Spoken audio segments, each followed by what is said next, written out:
Assalamu alaikum, урматтуу телекөрүүчүлөр, урматтуу Бишкек кабардын көрөрмандары. Бул иреттин Армениядан келген Honda Step Wagon Spada автоунаасын көрсөтөбүз. Номери учету Армения. Жакшы болду. Көрүп турасыздар, базарда сатыкка чыкты. Азыр автоунаанын ээсиден толук маалымат алабыз. Биринчи өзүбүз бул жактан көрсөтүп коелу. Жылы 2008, объем 2 автомат, баасы $8200.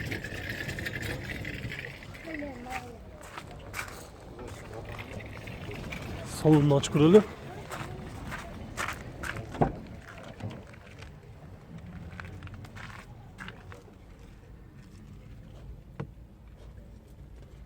Задний камера, монитор бар, салону таза.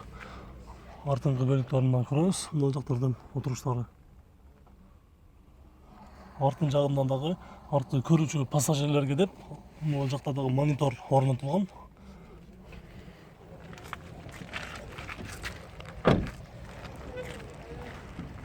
Артында азыр ачып көрөбүз.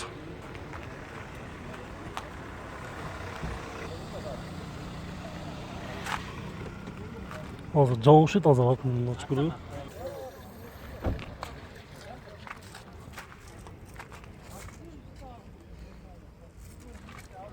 Жандагы эшиктерден бир ачып коесуңар. Жандагы эшиктерден бир ачып көрөлү.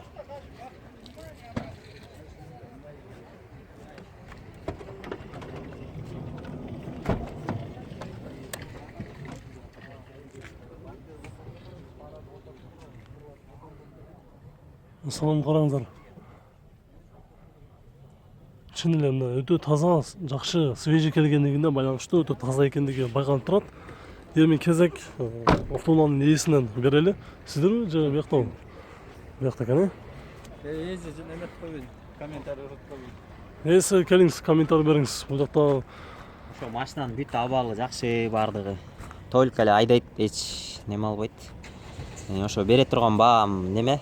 $7000 берем ошо болуш. болушу $7000, $7000 окончательный. Мисалы азыр базардан чыгып кеттиңиз да.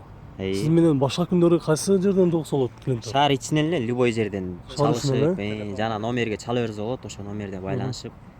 Мына документтери кантип айдаса болот, баары боюнча да сиздер номериңерге чалып сүйлөшүп эметсе болобу? Бизден сураза болот да ошо документ боюнча полный. Документ өзүмө жазылган, ошол Армениядан өзүмө жазылып келген, Армиянга жазылган эмес, мага жазылган. Сиз өзүңүзгө жазылган. Өзүмө жазылган. Көрүүчүлөрдө көп эң эле кызык суроо ошол азыркы өзүңүз айтып кеттиңиз го. Канча жыл айдаса болот, кандай кылса болот депчи? Бул азыркы учурда бизде Кыргызстанда бул машиналарга уруксат бар, азыр айдап эле жүрөбүз. Анан бир 3 жылдан кийин ошо бизге учетко койсо болот деп атат. Эми буюрса анда чечет деген ойдобуз азыр. Мына ушундай достор, $7000 Honda Step Wagon Spadаны издегендер болсо, анда дагы бир жолу номерди жазып алыңыздар.